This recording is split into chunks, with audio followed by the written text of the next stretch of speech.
नमस्कार. मी प्रदीप केळुसकर. प्रदीप केळुसकर या यूट्यूब चॅनलवर सहर्ष स्वागत. आता आपण ऐकूया माझी कथा, ताडपत्री ते लाल दिव्याची गाडी.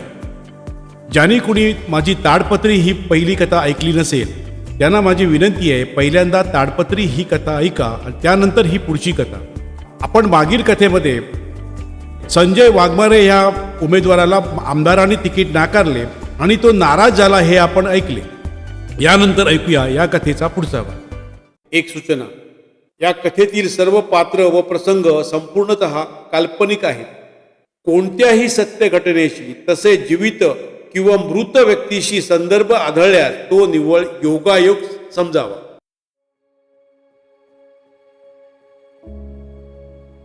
तर आता ऐकूया माझी कथा, ताडपत्री ते लाल दिव्याची गाडी. ताडपत्र्या उचलता उचलता संजय विचार करत होता, आपल्याला साहेबांनी बाईंनी पण शब्द दिलेला, यावेळी तुझ्या वॉर्डमध्ये तुझं तिकीट निश्चित म्हणून. आणि आपल्या वॉर्डमध्ये दुसरा कोणी इच्छुकच नव्हता. सर्वांनी एकमताने आपले नाव श्रेष्ठींकडे दिलेले, तरी पण तिकीट वॉर्ड बाहेरील माणसाला मिळाले. असं का झालं? निराश झालेला संजय वाघमारे आपल्या स्कूटरवरून आपल्या घरी आला. तो त्याच्या भागात जाताना त्याला ठिकठिकाणी लोक घोळका करून बोलताना दिसली. त्याची स्कूटर दिसताच ते घोळके त्याच्या जवळ आले. त्यातील शुभम, साई ही तरुण पोरं त्याच्या गाडीभोवती जमली. ती चिडलेली दिसत होती. संजय, तुला फसवलंय त्यांनी, तुला फसवलंय, तुझं तिकीट कापलंय तुझ्या मालकानी. असं नाही करणार रे साहेब, आणि बाई बी नाही करणार. अरे तुझा गेम होणार हे काश्याला अगदीच माहीत होतं. कोण काश्या? अरे काश्या, शंभूरावाचा ड्रायव्हर नाही का? त्याने तुझ्या आमदाराचं आणि शंभूरावाचं बोलणं ऐकलेलं. तुझ्या आमदारानं शंभूरावाकडनं 2 कोट्याच्या 2 पेट्या घेतल्यात आणि त्याला तिकीट दिलंय आणि तुला हकललं. पण संजय, आता गप बसायचं नाही. अरे गप बसायचं नाही? करायचं काय बाबा?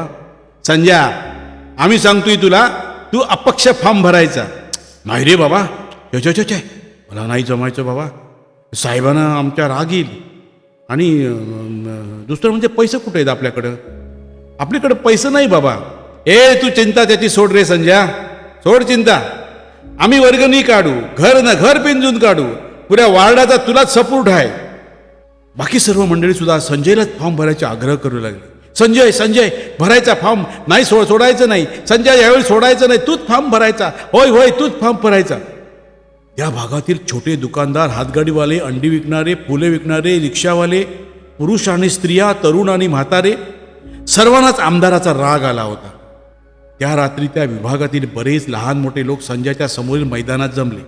सर्वांनी ठरवले, आमदाराला आणि त्याच्या त्या शंभूरावाला यावेळी धडा शिकवायचाच. प्रत्येकानं थोडं पैसे काढायचे आणि संजयाला फॉर्म भरायला लावायचे. दुसऱ्या दिवशी नेहमीप्रमाणे संजय आमदार विठ्ठलरावांच्या बंगल्यावर गेला. त्याला पाहता सुलक्षणाबाई म्हणाल्या, संजय, तुला तिकीट दिलं नाही असं समजलंय रे बाबा, वाईट वाटलं रे. असं कसं केलं रे? अरे रे अरे, साहेबांना बी लई वाईट वाटलंय बघ. संजय गप्प होता. नेहमीप्रमाणे ऑफिसमध्ये बसला. येणाऱ्या फोनला उत्तरे देत होता. त्याच्या मोबाईलवर अनेकांचे फोन येत होते. त्याला तिकीट न दिल्याबद्दल लोक चिडलेली दिसत होते. दुपारी संजय घरी गेला तर वॉर्डमधील बुजुर्ग लोक येऊन भेटले. संजयराव, यावेळी तुम्ही फॉर्म भराच, आम्ही तुमच्या पाठीशी आहे. दुपारनंतर शुभम आणि साई त्याच्या घरी आले आणि त्याला घेऊन निवडणूक कार्यालयात घेऊन गेले. दुसऱ्या दिवशी वॉर्डमधील एका वकिलाने फॉर्म व्यवस्थित भरला आणि त्याच दिवशी सायंकाळी फक्त 10 लोकांनी सोबत घेऊन संजयने फॉर्म भरून टाकला. संजय वाघमारेने फॉर्म भरला हे शंभूरावांना समजतात त्यांनी आमदार विठ्ठलरावांना बोलावून घेतले. आमदार साहेब, तुमच्या संजयने फॉर्म भरलाय म्हण, असं माझ्या बी कानावर आलंय बघा शंभूराव. आमदार साहेब, संजयला फॉर्म परत घ्यायला सांगा. घेईल बो तो, असं माझ्या शब्दाबाहेर जायचं नाही. तो आमच्या घरी लहानाचा मोठा झालाय ना. आणि तुम्ही कशाला विता शंभूराव? अहो, काल फॉर्म भरायला 10 बी डोकी नव्हती. पण त्याची उडी किती असणार, जाऊन जाऊन जाणार कुठं. पर त्यासनी फॉर्म परत घेऊ दे. त्यांना सांगा आम्ही देतो बाबा त्या 5-10 लाख. आमदार विठ्ठलरावांची मोठी कन्या मुंबईत राहायची. तिच्या नवऱ्याचा रेडीमेड कपड्यांची फॅक्टरी होती. शिवाय कपड्यांची पण अनेक दुकानं होती. तिला बातमी लागली संजयने नगरसेवकासाठी फॉर्म भरला. तेव्हा तिला खूप आनंद झाला, कारण त्या दोघी बहिणींनी लहानपणापासून संजयला पाहिलं होतं. त्या दोघींना तो ताई ताई म्हणतच मोठा झाला होता. तिने आपल्या आईला फोन लावला. आई, अगं आपल्या संजयने फॉर्म भरला असे मला कळले. हो ग, अपक्ष म्हणून उभा राहतोय तो. अगं शंभूरावाच्या मेवण्याच्या मुलग्याच्या विरोधात कशी झेपणार आहे का ते. तुझं बाबा त्यासनी फॉर्म मागा घ्यायला लावणार आहेत बघ. असं करू नका ग आई. हा, त्याला बाबाने तिकीट दिलं नाही म्हणून तो अपक्ष राहतोय. त्याचं काही चुकलं नाही. मी त्याच्या प्रचाराला येणार. अगं भाई, तू संजयच्या प्रचाराला येणार?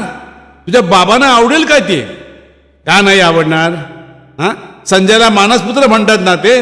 अगं पण मी संजयच्या प्रचाराला येणार, तसं बाबांना सांग. रात्री आमदारांच्या मुलीने आपल्या बाबांना फोन लावला. बाबा, संजना बोलते. तुमच्या पक्षाने संजयला आमच्या का तिकीट दिलं नाही हो? अगं संजना, मी माझ्या हातात सगळं आहे का ते? पक्षश्रेष्ठीच्या मनात असेल ते. काय पक्षश्रेष्ठी काय चाललंय बाबा तुमचं? हा, तुमच्या शब्दाबरोबर श्रेष्ठी आहेत होय? अगं तसं नव्ह, पण हा बाबा, मला सर्व समजते. मी तुमचीच लेक आहे. हा, सर्व समजतंय मला. पण संजयने आता अपक्ष फॉर्म भरला, त्याला परत घ्यायला लावू नका. मी आणि चंदना त्याच्या प्रचाराला येणार. सोमवारी आम्ही दोघी तिकडे येतोय प्रचाराला. अगं बाई, असं करू नका. माझी लेकीनं फोन ठेवला. आमदारांची पंचायत झाली. त्यांच्या दोन्ही मुलींनी आम्ही प्रचाराला संजयच्या येणार असं कळवलं. म्हणजे संजयला फॉर्म परत घ्यायला जोर लावता येत नाही. आणि इकडे शंभूराव. आमदार काळजीत पडले. शंभूरावाकडून आपण घेतले 2 पेट्या, याचं काय? दुसऱ्या दिवशी नेहमीप्रमाणे संजय आमदारांच्या ऑफिसमध्ये आला. आमदार बाहेर गेले होते, पण आमदारांच्या पत्नी सुलक्षणाबाई होत्या. बाई जरा घुम्म आणि गप्प होत्या. संध्याने रोजची ऑफिसमधली कामं संपवली आणि तो घरी जाणार एवढ्यात बाई म्हणाल्या, संजय, तुमच्या वार्डामध्ये फॉर्म भरलास म्हणे. वय हो बाई, आमच्या वार्डातील लोकांनी जोर धरला. आता बघू काय. बरं, पुढे बघू. काल संजनाताईने फोन केलेला. ती म्हणाली, संजय तू फॉर्म परत घेऊ नकोस. हा, मी आणि चंदना तुझ्या मदतीला येतोय. सुलक्षणाबाई गप्प राहिले. आपल्याच दोन्ही मुली संजयच्या प्रचाराला येणार तर त्या तरी काय बोलणार. दुपारी संजयला विठ्ठलराव आमदारांचा फोन आला. संजय, श्रेष्ठी रागवलेत. पक्षाच्या उमेदवाराविरुद्ध तू उभा राहतोस. शेवटी तू आपल्या पक्षाचा कार्यकर्ता आहेस बाबा, विसरू नकोस. त्याचा त्रास मला होतोय. संजय, तुझी काय किंमत असेल ते सांग. 5, 10, 15 लाख सांग. शंभूरावांना सांगतो तुला द्यायला. किती हवेत बोल. संजय सुन्न झाला. आमदारांनी आपली किंमत केली म्हणून. या आमदारांच्या कितीतरी भानगडी आपल्याला माहीत आहेत. सूतगिरणी त्याने किती कमिशन खाल्ले, पतसंस्था यांनी कशी बुडवली, चौफुल्यात किती बायकांकडे जातात हे विठ्ठलराव. पण आपण ओठ गठ्ठ मिटते. ओठाबाहेर एक अक्षर काढलं नाही कधी. लाखो करोडो रुपये आपल्या हातातून जातात, पण त्यातील एक पै कधी घेतले नाही. आणि तेच आमदार विठ्ठलराव आपल्याला आपली किंमत विचारतात. त्याने ठरवलं आता फॉर्म परत घ्यायचा नाही. आणि तेच आमदार आपली किंमत विचारतात. आता फॉर्म परत घ्यायचाच नाही घ्यायचा. सर्व बाजूनी दडपण येऊन सुद्धा संजयने शेवटच्या दिवसापर्यंत फॉर्म परत घेतला नाही. आता निवडणुकीत शंभूरावांचा भाचा, विरोधी पक्षाचा उमेदवार आणि संजय असे तिघे राहिले. आता निवडणुकीत शंभूरावाचा भाचा, विरोधी पक्षाचा एक उमेदवार आणि संजय अपक्ष असे तिघे जण राहिले. वॉर्ड नंबर 72 मध्ये जोरात भेटी बैठका सुरू झाल्या. आमदार विठ्ठलराव शहरात मांडी ठोकून होते. शंभूरावाने थैली सैल सोडली होती. ही जागा म्हणजे त्यांची प्रतिष्ठा होती. इकडे संजयचे साथीदार शुभम आणि साई आपल्या निवडक साथीदारांसह घरोघरी पोहोचले. आमदारांनी मागील वेळेप्रमाणे या वेळेस सुद्धा संजय वाघमारेला कसे बाजूला सारले हे त्यांनी मतदारांना पटवले. शेवटचे 2 दिवस राहिले आणि आमदार विठ्ठलरावांच्या मुली संजना आणि चंदना आपल्या आई वडिलांचा विरोध असताना सुद्धा संजयसाठी प्रचारात उतरल्या. इकडे शंभूरावांचा तीळ पापड होत होता. आमदारांच्या मुली आपल्या विरोधी उमेदवाराचा प्रचार करतात हे त्यांना सहन होईना. त्यांनी पक्षाकडे विठ्ठलरावांची तक्रार केली. निवडणुकीच्या वेळी संजना आणि चंदना बूथवर बसून होत्या. त्या दोघांनी सर्व बूथचा खर्च पण केला. दुसऱ्या दिवशीच मतमोजणी झाली. वॉर्ड नंबर 72 मधून संजय वाघमारे विजयी. शहरात सत्ताधारी पक्षाची पिछेहाट झाली. एकूण 60 जागांपैकी सत्ताधारी पक्षाला मिळाल्या 25 जागा, विरोधी पक्षाला 28 जागा आणि अपक्ष आले 7. दोन्ही पक्षांना बहुमत मिळाले नाही. दोन्ही पक्ष अपक्ष उमेदवारांना आपल्या पक्षात घेऊ पाहत होते. पण यावेळी संजय वाघमारे पुढे आला. त्याने 7 अपक्षांचा गट स्थापन केला. शंभूराव आणि आमदारांचा नाईलाज झाला.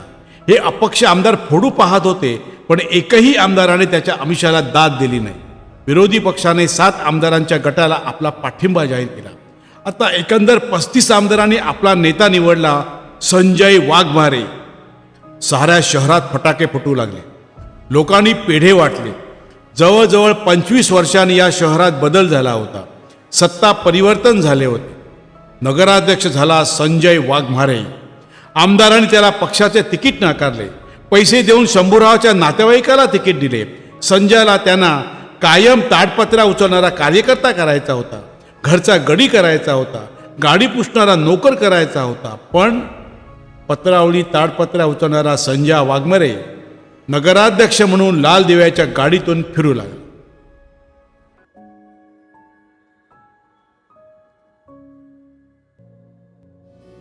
तर मंडळी, कशी वाटली माझी ही कथा? माझे प्रदीप केळुसकर हे यूट्यूब चॅनल सबस्क्राईब करा, बेल आयकॉन दाबा आणि तुमच्या मित्रमंडळीमध्ये शेअर करा. आणि आपल्या खालच्या कमेंट बॉक्समध्ये तुमच्या कमेंट्स अवश्य लिहा.